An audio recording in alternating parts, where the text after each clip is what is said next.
Hello, this is Live with Michelle Van, where we talk about health, wealth, and spirituality. Today I am here with Miss Kara Scott Dentley. Whoa! Welcome, Kara. Hey, Michelle, thank you so much for having me. Yeah, I've been watching you from afar, and I was like, oh, you know what? We have got to have this time to chat about life, about mental health in Black women, about just making the pivot. And so when I reached out, I was so glad that you were available to chat.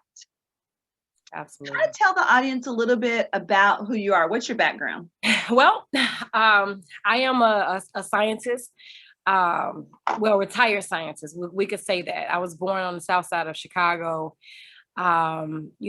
Pretty much how most people, you just kind of raise in your household. What you see is what you believe everything is, and that becomes your paradigm.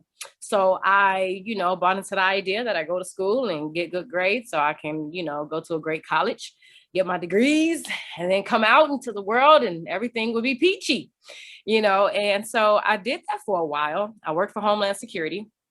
I did that. It was amazing. It was a great experience. I don't take anything from that. But at one point, I did get to a place where I felt like there was more that I wanted to do, that I wanted to do. That's the key right there. If for those of you who are listening, that I wanted to do. And so I've learned that when it's time to move on, it's time to move on. And you don't want your health to take a toll as a result of your disobedience by just staying put in something that you think is your future or that you attach to your worth. Right. That's key. So Right. once I became very clear on the fact that I was done with what I was doing and I wanted to have the flexibility, the liberty, I wanted my time back. Those things were important to me, but I had to get clarity on it first. And Right. once I did, and I wasn't like shaky in that, then the opportunities presented itself for me to put that to the side. And I was able to walk away. And here's the thing. In undergrad, I said that at 35, I said before at 35, I will not work for anybody else after that. And I Huh. meant that with every part of my being. And I said that at 17. Wow. So here it is now 18 years later in a position, and the opportunity presented itself. And I was like, this is it. This is Right. it. I spoke it, and it's interesting because on social media, they bring things back up that you've Your posted, memories. written, okay, your memories. And so I had put it on my Facebook page and it Wow. popped up. And I was like, what? So Right. yeah, I had to, for my own understanding of faith and Right. speaking things and manifesting, I walked away. It Right. wasn't just clear cut, oh, I'm out, because I had been there for 9.5, going on 10 years, and these people were like family.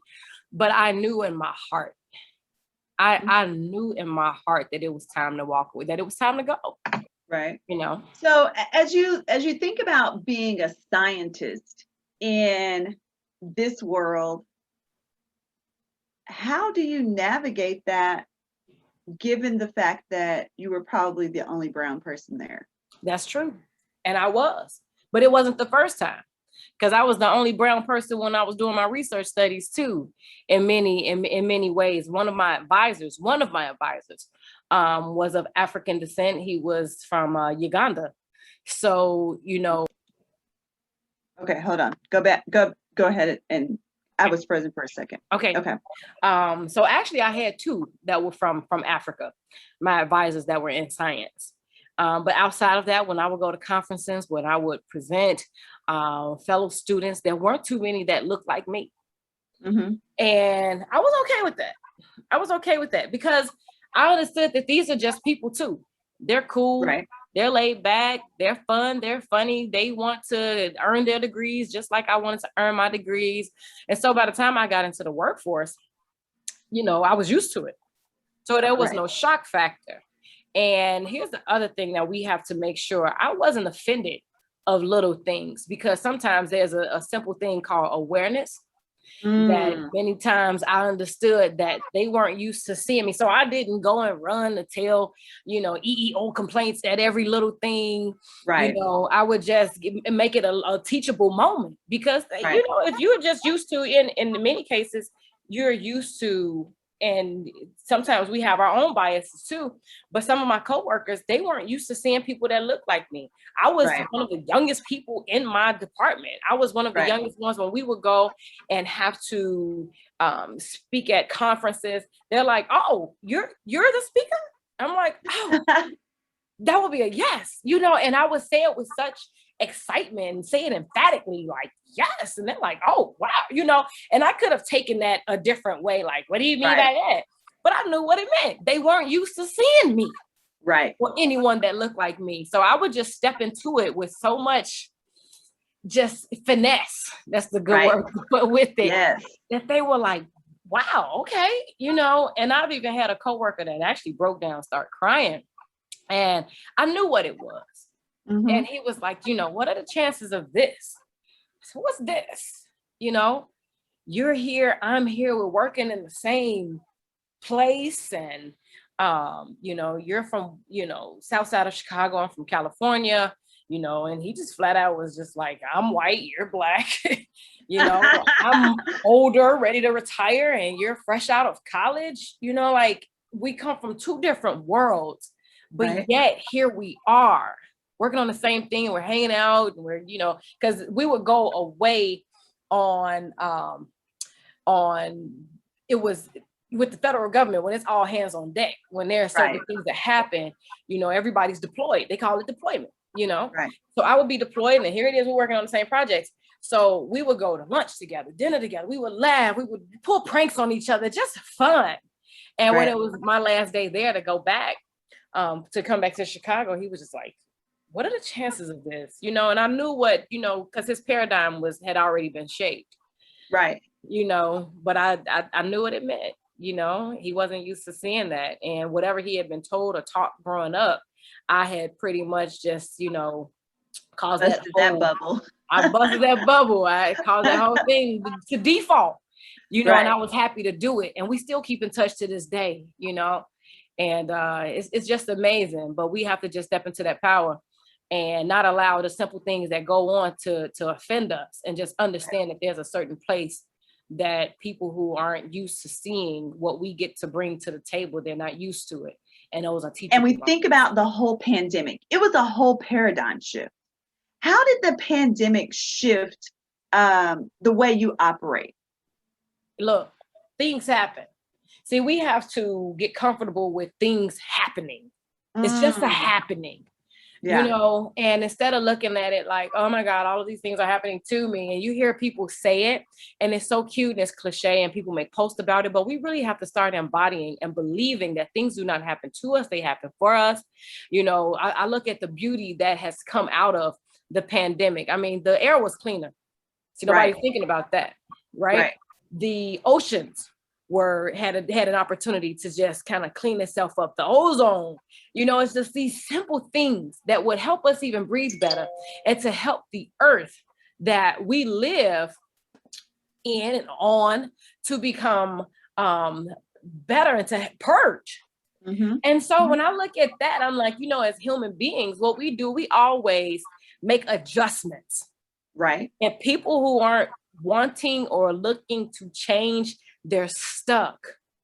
You Mm, have to be able to pivot and right. say, "Hey, this is something that happened. And guess what?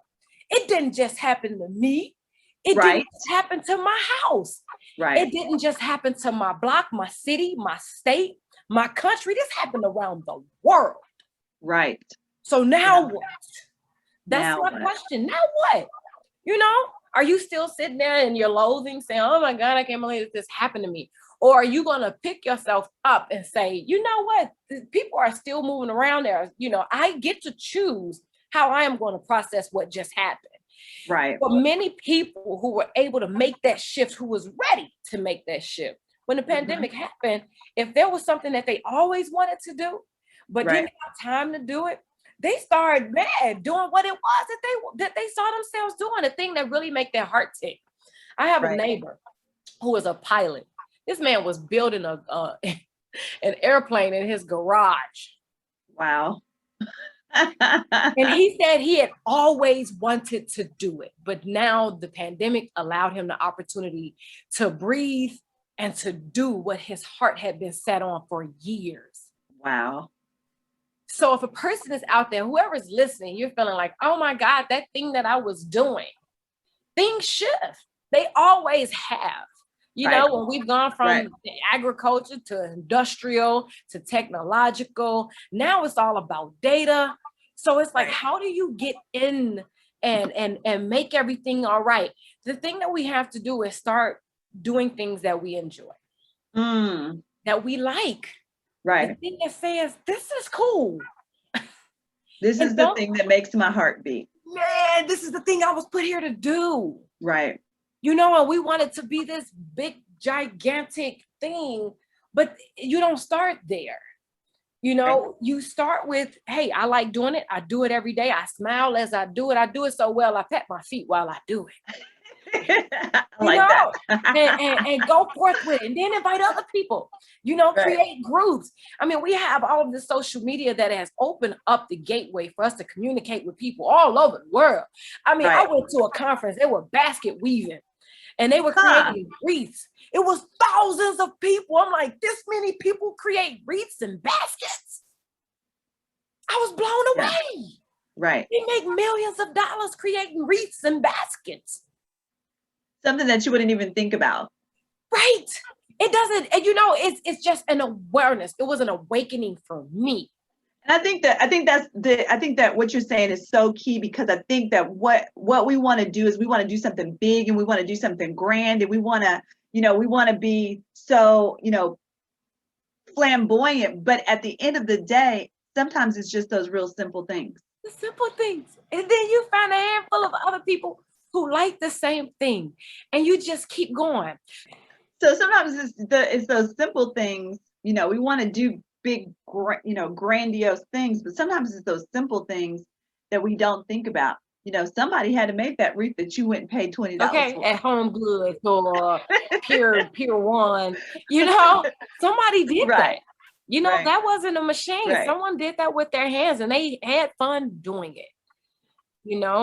And Right. so when we get to that place where we're just okay with saying, this is what I like and this is what I don't like, then we will start to come into that fullness, that greatness.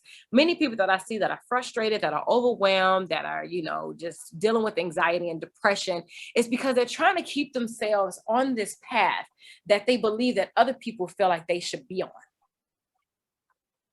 Because they don't know what they want. Or they haven't been able to identify with it. You know why? And this is for moms. This is something that we really have to shift the paradigm and do it differently. My son, Right. He enjoys drawing, he enjoys animations, he creates his own stuff, and he has a passion for it, can do it all day, every day, has a YouTube channel with hundreds of thousands of views. And the thing is, he's like, I'm not doing it for the viewership. I don't even know what all of that means. He's not. He's like, I just do it because I enjoy doing it. I can create things in my brain, and I want to create it on paper and show you what's in my head. And then I'm gonna tell you something. What was quite interesting, because he was able to do that when he was doing e-learning. When he transitioned and went back to school, he came home, and I realized he wasn't creating. I was like, when was the last time you created an animation? He was like, Mom, school has actually interfered with my creativity. And I'm like, the fact that he recognized it. But how many of us, we come into the world and we're immediately pushed into school. And then year after year, school, summertime, camp. Then you go to high school. So we're never in a place where we can say, this is what I love. Very few. Right.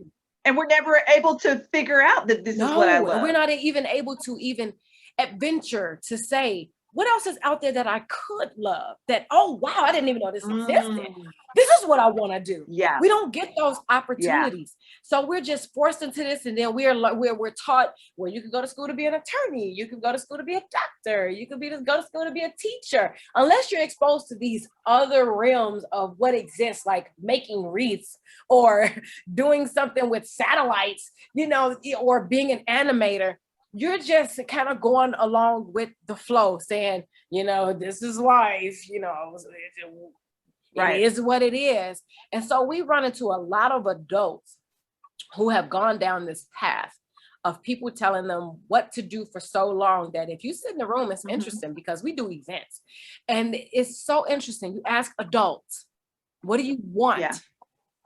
At least 90% of them are like stuck.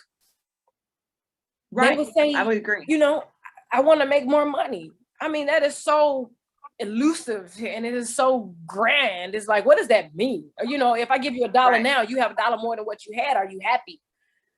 You know, and we don't really have that kind of dialogue where, you know, people make it okay and where we are individually okay with ourselves and being able to take that step of faith and say, this is not what I want to do. You know, I went from high school to college, or if you went to the military and then you went into the workforce, and the whole journey, someone has been telling you what you should want, what you should do. And then we just, you know, just retire from that. And then we want to say that life begins. Right. At 65. When we should be living life every day. All the time anyway, not just on the weekends either. Right. Right. So I think with this pandemic, it's a blessing and a curse at the same time. But I want to take more of the blessing in it because it's just a beautiful opportunity for people to slow down. Yeah. So you said that you made a huge pivot from working for the federal government to doing your own thing. Tell us what your own thing looks like. Because I think, again, when you go back to, I don't know what I want to do, sometimes people are afraid to take those leaps, even though they're totally, I was listening to the news, I think it was last night or this morning, and they were talking about the man who had went in and shot all those people at his workplace, and he was saying that he hated his job. And I looked at my husband, I said, why didn't he just leave? Right. Why did you have to kill people? He didn't feel like he had a way out. Right. And so the fact is, a lot of people are afraid to take that leap. They're afraid to pivot because they only know the box that they've been taught. Right. How did you do that? It didn't happen immediately. I'd always had it in my gut and in my heart and in my spirit to leave. And I just started speaking it over and over again for like a year and a half. I won't be here long. And they're like, everybody wants to leave the government, but no one ever does it because we're basically ball and chain. We have the golden handcuffs and we're tied to this because you make pretty good money. And how do you pivot and how do you transition? No one leaves, even though people want to leave. And I was like, that's not the story of my life. And I actually took a very clear observation of the person that had been on my job for the longest. And then the person who was the oldest. And I just didn't see myself doing or being either one of them.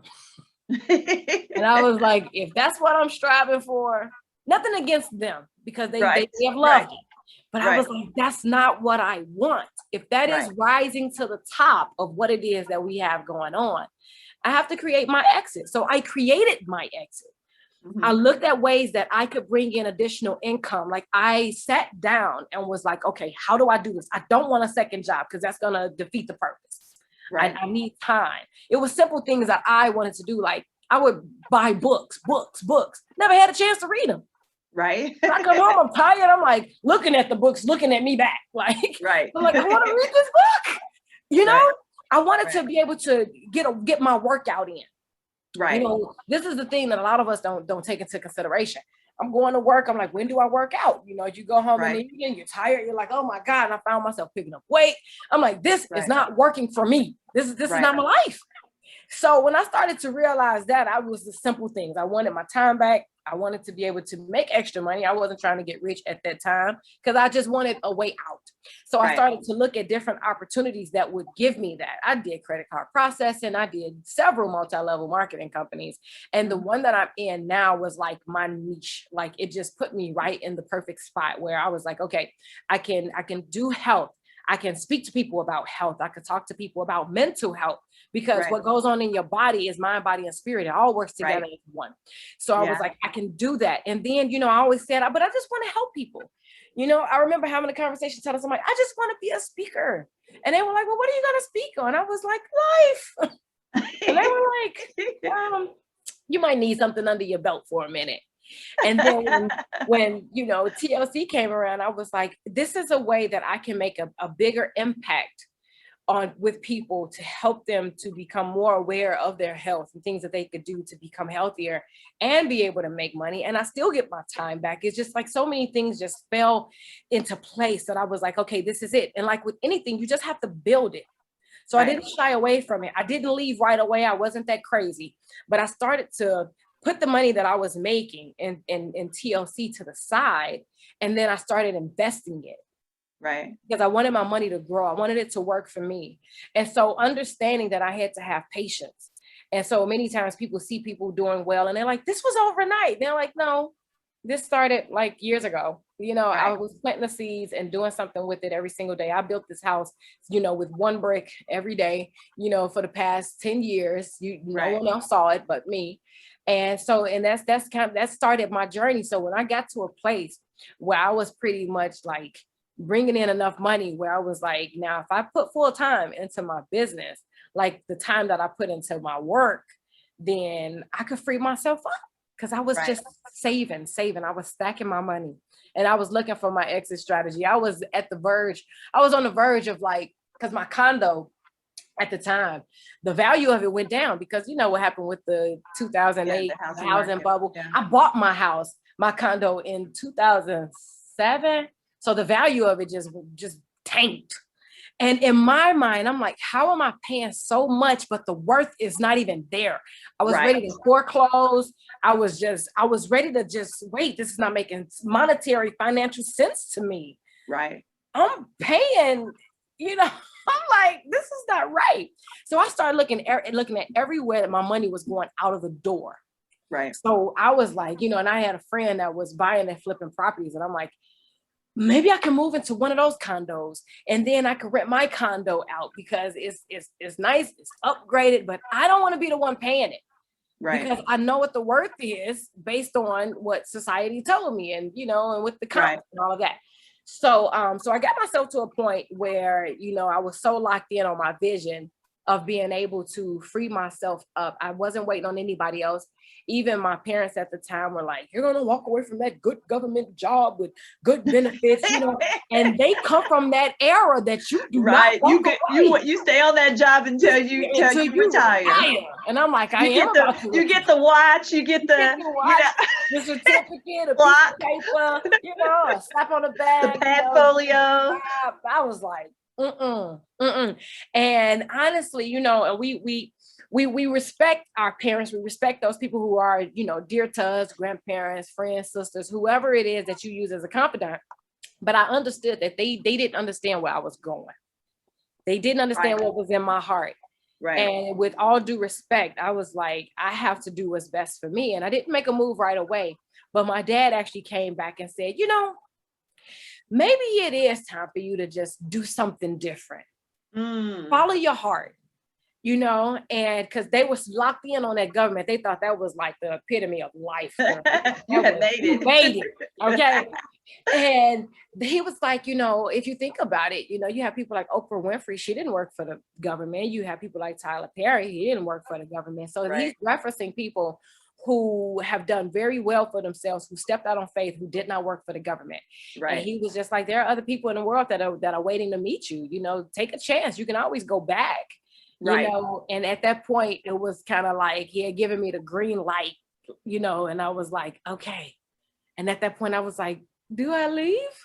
Like, you know, because I wasn't, to be honest with you, that was like a crutch. for me. Right. That was a safety spot because it was like, Right. well, my parents don't want me to walk away, and maybe I should just stay here and be grateful, and but I was still feeling some kind of way. So when he Right. gave me that green light, at that point I was like, okay, now you bad. What you gonna do now? Now what you gonna do? Well, now what you gonna do? You don't have that crutch now. And I was like, oh. And it was just a few months later that I just made the decision. One of my bosses called me into his office and said, Carol, what is it that you want to do? This is outside of this agency, the government. What is it that you want?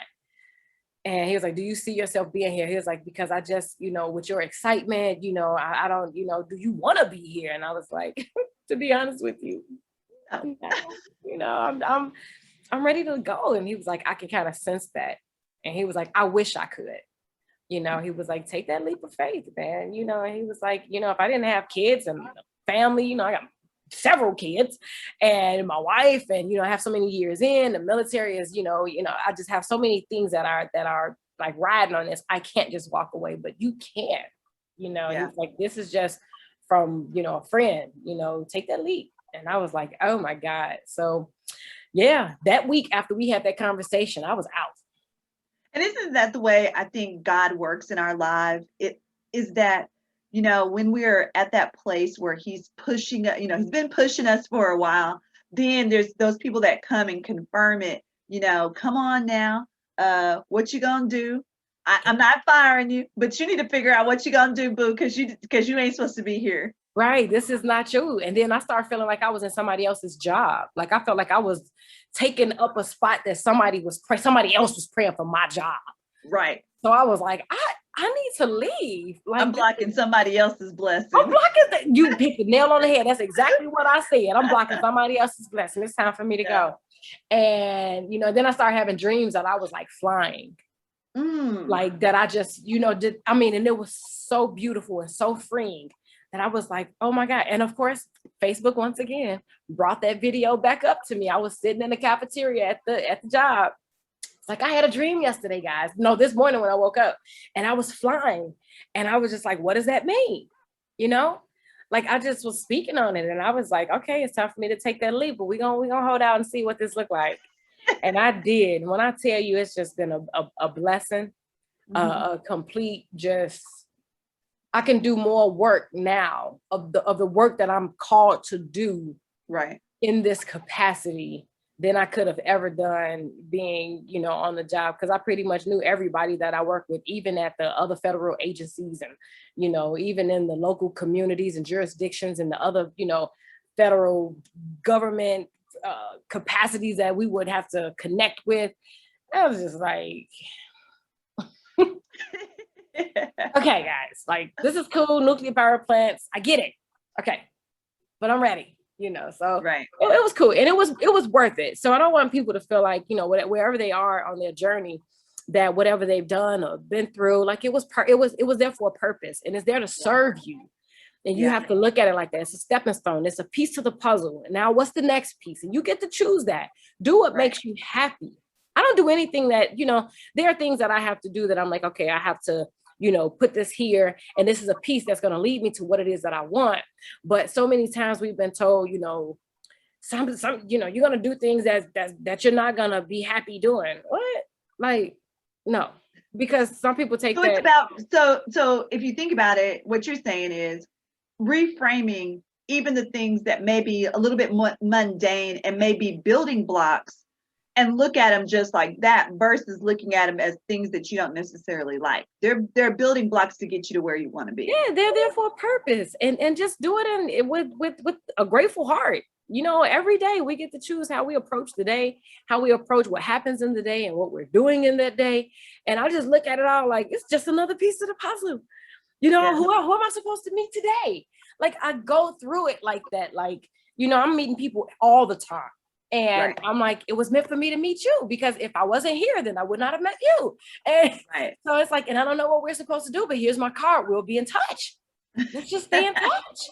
And I think that's the beauty of what it is that God really wants us to do, is just to connect and reach the hearts of other people. We're on this journey together. Look at us. We're here. I'm here with you. And if it wasn't for, certain connections that we had that brought us together, we wouldn't be here. Right. right? Right. And certain Absolutely. listeners wouldn't be hearing me right now. So it's just all part of the puzzle. And God gave us each other to help elevate and uplift and to give insight. And, that's how we make an impact. So Right. I'm grateful for the journey. Absolutely. That is a great way to end. Tell people before we leave, tell people how they connect with you, where they can see you, how they can be because just like she's dropping nuggets right now, she gets on Facebook and drops nuggets all the time. Like I'm like, what is Kara? What is she? What? She'd be just this excited. It don't matter if it's morning, night, or noon. It's same energy. Man, social media is the best way.